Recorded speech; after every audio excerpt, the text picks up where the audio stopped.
Este es un trabajo que hemos realizado junto a Ana Claudia Salas, que titula Llegamos a la meta de la carrera, una evaluación de impacto de la carrera pública magisterial sobre el rendimiento académico y las competencias socioemocionales de los estudiantes en el Perú. ¿Cuál es la motivación de este estudio? Primero, la motivación parte de la problemática de la educación en el Perú, ¿no? Que no es tanto acceder a una educación, no tiene que ver con la tasa de matrícula, sino con la calidad de la educación, ¿no? Cuando vemos resultados de la evaluación CESAR estudiantes, de la evaluación muestral, vemos que los resultados no son los óptimos, ¿no?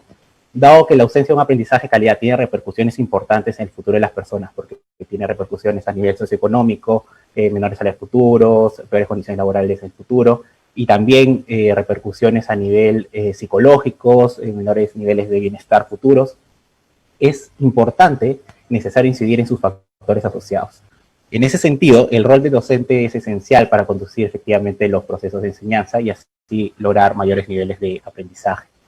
Pero ¿qué pasa en el Perú? En el Perú, el docente enfrenta o ha enfrentado en los últimos años un entorno bastante adverso, ¿no? Progresiva desvalorización social de la profesión docente, bajos salarios, escasa posibilidad de desarrollo profesional de calidad, entre otras.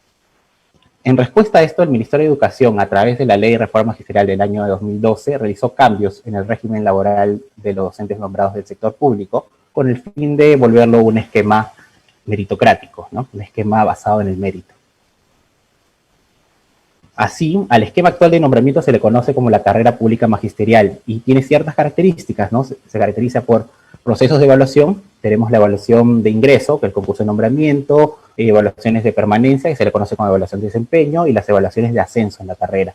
Tenemos también en la carrera pública magisterial incrementos salariales ligados al desempeño, mejores condiciones laborales, estabilidad laboral y oportunidades de crecimiento profesional. De acuerdo al autor Laciar, políticas como estas son capaces de incrementar los aprendizajes de los estudiantes a través de dos canales.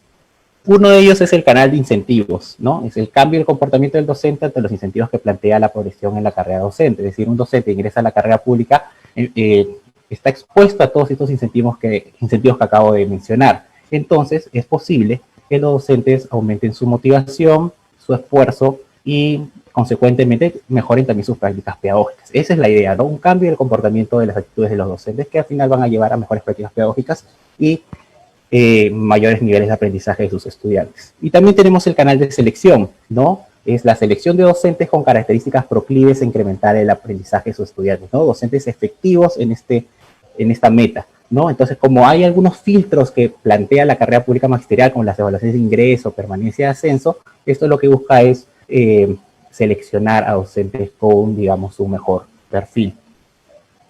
Dado el alcance que tiene el régimen de la carrera pública, que es aproximadamente el 2019 62% del sector público, cabe preguntarse si la carrera pública ha logrado mejorar el rendimiento académico y desarrollar las competencias socioemocionales de los estudiantes. A la fecha, ningún estudio del Perú ha respondido esta pregunta y nosotros nos la planteamos y decidimos responderla en este estudio. ¿Cuál es el objetivo de la investigación, el objetivo general? Es evaluar el impacto de la carrera pública magisterial en resultados de aprendizaje, tanto académicos como socioemocionales de los estudiantes, a través de 4 objetivos específicos. El primero de ellos es analizar cambios en el perfil de los docentes nombrados a partir de la implementación de los 2 primeros concursos de ingreso bajo la Ley de Reforma Magisterial, que fueron en el 2015 y el 2017. Entonces, lo que hacemos es comparar el perfil de los docentes nombrados en el 2014 con el perfil de los docentes nombrados en el 2018. ¿No? ¿Y qué es esto de perfil, no? Es decir, nosotros seleccionamos algunas características vinculadas a la efectividad del docente según la literatura. Por ejemplo, años de experiencia a nivel educativo, vocación docente, actitudes hacia la tecnología, entre otras. ¿Cuál es el objetivo 2? En el objetivo 2 medimos el impacto de la carrera pública magisterial en el rendimiento académico de dos materias, ¿no? Matemática y lectura, de estudiantes de segundo grado de secundaria, cuyos docentes son nombrados, ¿no? Entonces, rendimiento académico, lectura y matemática, pero también competencias socioemocionales. Y tenemos agrupado en 2 variables. Una son las expectativas de un mayor nivel educativo, y la otra es un indicador que hemos construido a partir de ítems asociados a habilidades al pensamiento crítico, comunicación asertiva y resolución de problemas.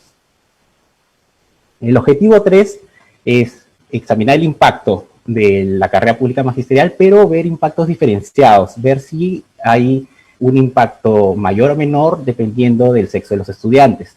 Y eso responde un poco a diversos estudios que señalan que existe una brecha de género en los aprendizajes, especialmente en matemática.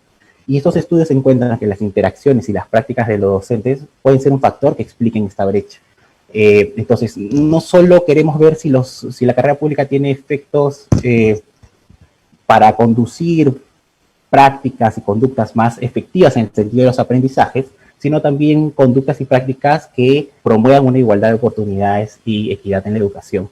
Y el cuarto objetivo es muy parecido al objetivo 3 y examina la existencia de efectos diferenciados en la carrera pública según el sexo de los estudiantes y el área geográfica donde se ubica la escuela.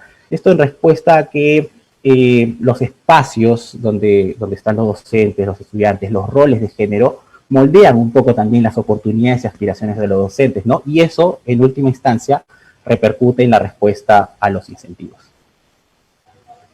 La teoría de cambio. Entonces, mientras explico la teoría de cambio, voy a explicarles un poco de qué consiste la carrera pública, porque es bastante, digamos, bastante complejo, tiene bastantes componentes.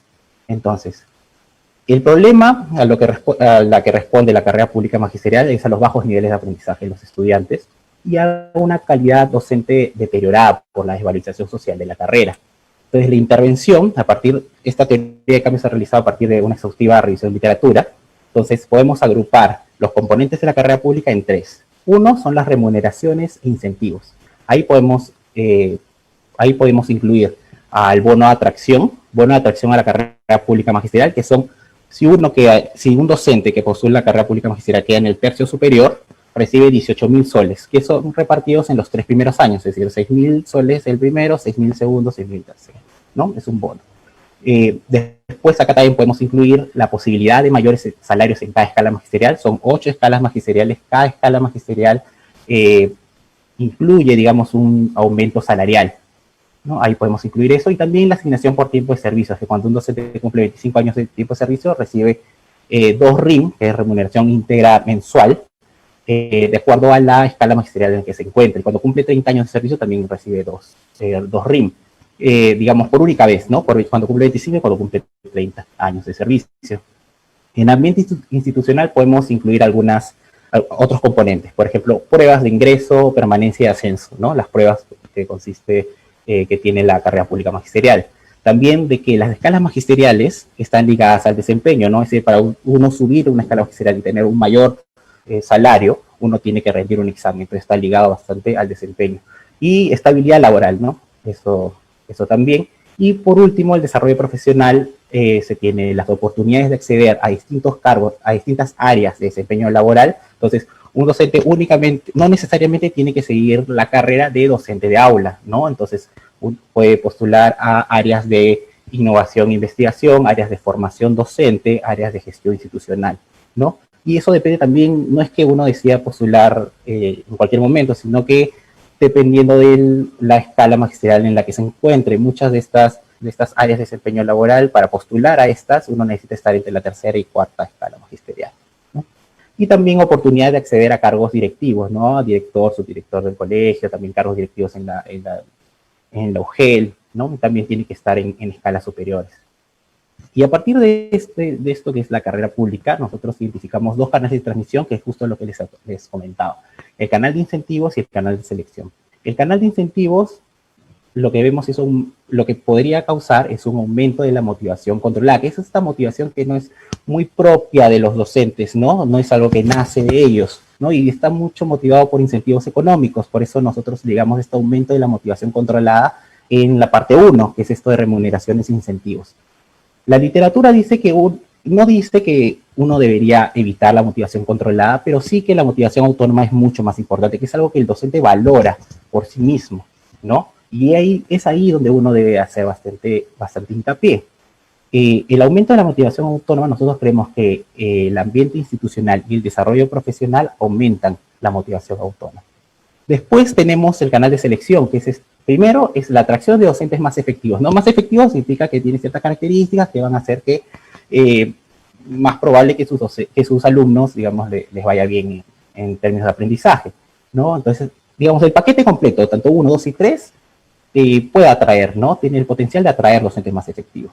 Y después tenemos la selección de estos filtros, ¿no? Selección de los docentes más efectivos, y eso se da por las pruebas, ¿no? Las pruebas de ingreso, permanencia y ascenso. Después, estos canales de transmisión van a llevar algunos resultados intermedios. Le llamamos resultados intermedios objetivos porque no son, digamos, son más de autorreporte y no son tan medibles objetivamente. Uno de ellos, por el canal de incentivos, tenemos mayor esfuerzo y dedicación del docente. También tenemos mayor interés por continuar su formación académica y mayores niveles de satisfacción. Eso nos va a llevar a unos resultados intermedios que son ligeramente más objetivos, ¿no? Esto nos lleva a que los docentes tengan mayores conocimientos de los contenidos que enseñan, ¿no? Mayores conocimientos pedagógicos y mejores prácticas pedagógicas. Y por el canal de selección tenemos un mayor número de docentes efectivos, ¿no? Es decir, con un cierto perfil, digamos, que se asocia a que sus estudiantes puedan tener mejores resultados. Y los resultados finales son mayores niveles de aprendizaje en los estudiantes, tanto habilidades cognitivas como competencias socioemocionales, es decir, un aspecto amplio del aprendizaje, y la revalorización de la carrera docente. Después, ahora les voy a comentar un poco sobre la metodología. Nosotros usamos la evaluación censal de estudiantes 2018, 2012 también, la encuesta de factores asociados de la evaluación censal de estudiantes, que viene adjunta de la encuesta censal de estudiantes, de la evaluación censal de estudiantes, perdón, 2018, la ENDO, que es la encuesta nacional de docentes, 2014-2018, el censo escolar y la CEGI 2018. Esta parte de limitaciones me lo voy a saltear porque voy a tener un espacio al último para comentar esta parte. ¿Cuáles son las principales variables de interés? Resultados finales, tenemos el rendimiento en matemática, sacamos de la evaluación censal de estudiantes 2018, el rendimiento en comprensión lectora también, de la evaluación censal de estudiantes 2018, el índice de habilidades socioemocionales, que es de la encuesta de factores asociados, y utilizamos estos ítems que ya les había comentado, las expectativas de alcanzar un mayor nivel educativo, también de la encuesta de factores asociados, y resultados intermedios, uno que es el esfuerzo pedagógico, también de la encuesta de factores asociados, y satisfacción docente, satisfacción con su práctica como docente, satisfacción con el MINEDU, satisfacción con, digamos, con cómo la sociedad los percibe, eso de la ENDO. Y el grupo de tratamiento es, digamos, si el docente está o no en la carrera pública magisterial. Y ahí quiero hacer hincapié en algo, de que todos los docentes nombrados están expuestos a los incentivos de la carrera pública. Si todos los docentes nombrados están en la carrera pública, más allá de cuando obtuvieron el nombramiento. Ellos pudieron haber obtenido el nombramiento cuando, digamos, recientemente, cuando se promulgó la ley de reforma magisterial en el año 2012 y su primer concurso de ingresos fue en el 2015, o pudieron haber ingresado hace muchos años, ¿no? Cuando estaban las otras leyes, ¿no? Que la ley del profesorado, la ley de la carrera pública. Porque al final, en este único régimen, digamos, los profesores que obtuvieron el nombramiento antes, fueron absorbidos por este único régimen, ¿no? Entonces nosotros estamos utilizando a todos los docentes nombrados, no solo a los que ingresaron bajo la ley de reforma, sino a todos, porque todos, al final de cuentas, están en la carrera pública. Y ahora sí, los objetivos, la parte cuantitativa, la metodología y los objetivos. Primero, el objetivo 1 es cambios en el tiempo, ¿no? A través del tiempo del perfil de los docentes. Entonces lo que hacemos es comparar todos los docentes nombrados en la ENDO de 2014 con todos los docentes nombrados de la ENDO 2018, ¿no? En ese intermedio sucedió, pues, en 2015 el primer concurso de nombramiento bajo la ley de reforma magisterial, en 2017 el segundo. Entonces, después de 4 años y 2 concursos de nombramiento, vemos si ha cambiado el perfil. Aparte de eso, hacemos este mismo análisis, no solo para los docentes nombrados, sino también para los docentes no nombrados, para ver si algunos cambios no son particulares o, digamos, exclusivos de los docentes nombrados, sino que sucede en global, ¿no? A todos los docentes. Y por último, lo que hacemos es dividir la muestra de 2018. Aquellos nombrados antes de 2015, que serían estos docentes, digamos, ligeramente más antiguos, ¿no? Que obtuvieron su nombramiento cuando no estaba la ley de reforma magisterial, y aquellos que se nombraron en 2015 o 2017, que fue el primer y segundo concurso bajo la ley de reforma magisterial, ¿no? Para ver si estos concursos últimos bajo la ley de reforma magisterial están, digamos, están teniendo un efecto particular. Después, en la parte 2, el objetivo 2, vemos impactos sobre el rendimiento académico y las competencias socioemocionales. Lo que hacemos es una evaluación cuasi experimental, usamos el método de emparejamiento, y lo que hace este método es emparejar observaciones de tratamiento con observaciones de control, ¿no? Observaciones de tratamiento, los docentes nombrados, ¿no? Que son los docentes pertenecientes a la CP, a la carrera pública, y control, que son aquellos contratados del sector público y del sector privado. Entonces, emparejamos a partir de características similares. Entonces, algunas características que usamos a nivel de docente son características sociodemográficas, de formación inicial, características de la primera experiencia laboral y variables de vocación docente, ¿no? No usamos más variables porque, digamos, tenemos ciertas limitaciones con la base de datos, ya que la endo, digamos, no tiene información pretratamiento, entonces muchas cosas pueden ser endógenas. Es decir, digamos, una condición de este método es que las variables que se seleccionen no sean endógenas, es decir, que no sean afectadas por el tratamiento, es decir, por si estar o no en la carrera pública. Y eso hace un poco difícil incluir variables de, cuando no tienes información pre-tratamiento, incluir variables digamos, de prácticas pedagógicas, ¿no? Entonces hemos sido muy cuidadosos en elegir estas variables para cumplir con esta condición. Y aparte de realizar el emparejamiento a nivel de docentes, lo hacemos también a nivel de estudiantes, ¿no? 2 niveles. A nivel de estudiantes usamos características sociodemográficas también de los estudiantes y características asociadas a su experiencia educativa, ¿no? Asistencia a educación inicial y las habilidades cognitivas al inicio de la etapa escolar. Es decir, cómo les fue a estos chicos que están en segundo grado de secundaria cuando estuvieron en segundo grado de primaria, ¿no? Y lo que usamos es uno de los métodos más comunes, el método de emparejamiento, que es el Propensity Score Matching. Después, el objetivo 3 y 4, voy a ir un poco rápido, acá usamos regresión con interacciones, ¿no? Incluimos un componente multiplicativo, que entre la variable que dice si el docente, el estudiante tiene un docente que está en la carrera pública magisterial o no, y lo multiplicamos, digamos, en el objetivo 3, si el sexo del estudiante es hombre o mujer, y el objetivo 4, si el sexo del docente es hombre o mujer, o el área geográfica donde se ubica la escuela, urbano o rural, ¿no? Y ahora sí, vamos con los resultados. El objetivo 1 es que no se evidencia una mejora integral en el perfil de los docentes nombrados, sino solo en ciertas características. No es una mejora completa, sino solo en ciertas características. Primero, observamos cambios en la experiencia laboral, educación y percepción sobre la calidad de formación y la percepción sobre la calidad de la formación inicial de los docentes, ¿no? Vemos esos cambios, pero solo en el caso de experiencia y educación, la magnitud del cambio, porque es un cambio importante, es particular a los docentes nombrados, ¿no? Después vemos algunas dinámicas diferenciadas entre aquellos docentes que se nombraron bajo la ley de reforma magisterial, es decir, estos últimos recientemente nombrados, con aquellos que se nombraron antes, ¿no? Y vemos que los docentes que se nombraron recientemente tienen una menor necesidad de una ocupación secundaria y tienen mayores expectativas de continuar estudios que potencien su formación académica, a comparación de los docentes un poco más antiguos. Ambas variables asociadas a la efectividad están asociadas también a que este grupo de docentes nombrados recientemente es, digamos, más joven y tiene menores responsabilidades económicas en el hogar, porque en menor proporción, no muchos son jefes de hogar, ¿no? Después lo que vemos es una reducción de los maestros que consideran que la ley de reforma magisterial es beneficiosa para ellos. Es importante porque lo que hemos visto en la encuesta nacional de docentes es que casi el 50% de docentes nombrados rechazan a la ley de reforma magisterial, y la ley de reforma magisterial es la que norma la carrera pública magisterial, ¿no? 50% es un número bastante alto. Y ya, digamos, esta reducción en los que dicen que la ley es beneficiosa para ellos es exclusiva de los docentes nombrados, posiblemente por las evaluaciones de desempeño. Y ahí nosotros soltamos una hipótesis, es que esto podría sugerir que las evaluaciones son consideradas como medidas de control antes que como medidas de afirmación de competencia. Es algo que hemos revisado en la literatura y no es un peligro que pueda haber con esto, ¿no? Después, el objetivo 2 no se encuentran efectos significativos sobre ninguna de las variables de resultado, ni tampoco sobre las variables intermedias. Y esto no es simplemente hecho con una sola estimación. Hemos realizado bastantes ejercicios de robustez. Hemos hecho sensibilidad a las especificaciones de la regresión de impacto, donde hemos incluido covariables a nivel estudiante, escuela, ubicación geográfica. Entonces hemos tenido 3 especificaciones ahí: sensibilidad a los algoritmos de emparejamiento, sensibilidad a las medidas de distancia. Hemos cambiado Propensity Score Matching por una medida multivariada, que es el Malanovis Distance Matching, y también, y digamos, en eso no hemos encontrado cambios, es decir, siguen habiendo efectos no significativos estadísticamente. Y después también hacemos una sensibilidad ante variables no observables, que es la prueba de bandas de Rosenbaum.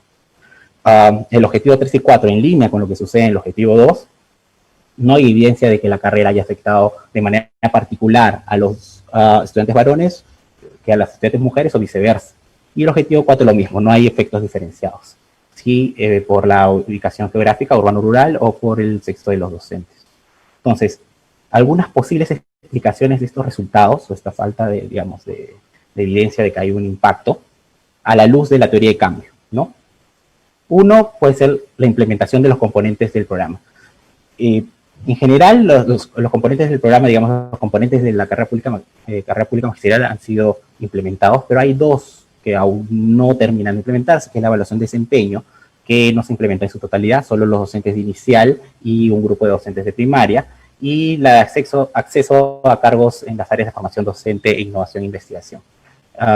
Esta demora puede estar repercutiendo, debilitando un poco la respuesta a los incentivos.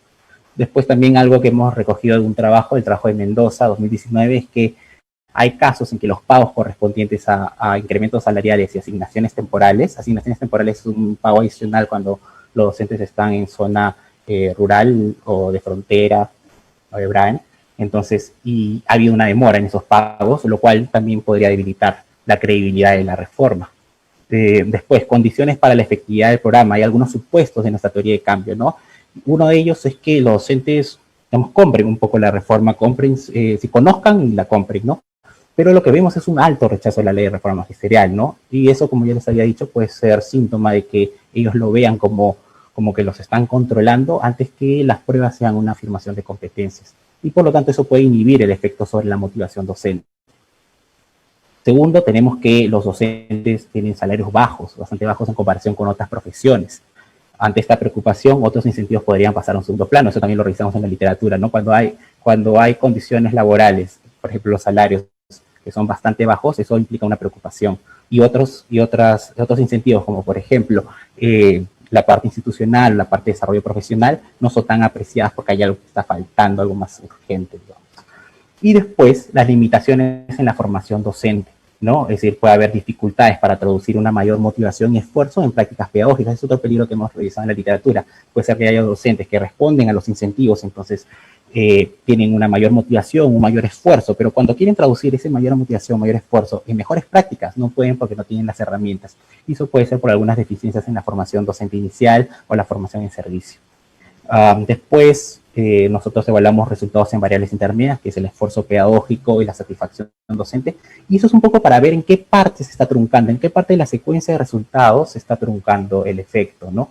Y por eso no vemos efectos finales. Lo que puede pasar es que la secuencia de resultados se trunque en la respuesta a los incentivos, ¿no? Entonces no vamos a ver un efecto en la satisfacción ni en el esfuerzo. Lo otro puede ser que sí hay efectos ahí, pero no hay efectos en los aprendizajes. Entonces lo que pasa es que sí están motivados, digamos, tienen un mayor esfuerzo, pero no pueden traducirlo a unas mejores prácticas. Pero lo que vemos es que tampoco hay resultados en variables intermedias, ¿no? Entonces eso nos dice que los resultados se están truncando antes en la respuesta a los incentivos. Después, el momento de la evaluación. Bueno, hay un corto tiempo que ha pasado desde que se implementó la ley de reforma magisterial en 2012, su primer concurso fue en 2015, como ya les había dicho.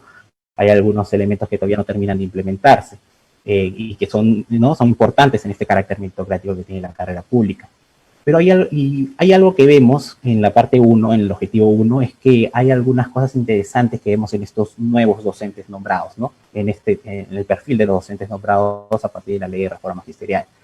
Y estas están asociadas a la efectividad docente.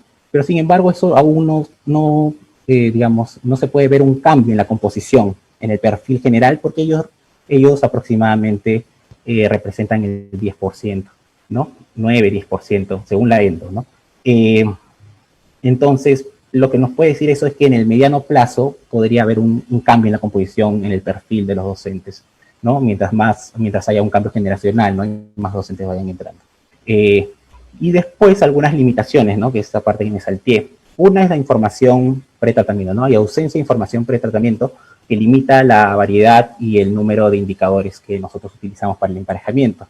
Después otra limitación importante es que hay falta de variables intermedias. Hemos usado un par de variables intermedias que son, digamos, en este grupo que hemos llamado subjetivas, pero hay otras objetivas que nos hubiera gustado utilizar, que como son prácticas docentes en el aula, por ejemplo.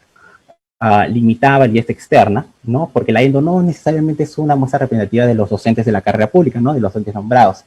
Entonces nosotros hemos tratado de ser rigurosos para tener bastante validez interna, pero hay problemas con la validez externa de arranque. Después hay bastante heterogeneidad en el grupo de tratamiento, ¿no? Porque todos los docentes nombrados entre los docentes nombrados tenemos docentes que han ingresado hace poco como docentes que han ingresado hace mucho tiempo, ¿no? Entonces es posible que este efecto promedio esté escondiendo matices en esta división, ¿no?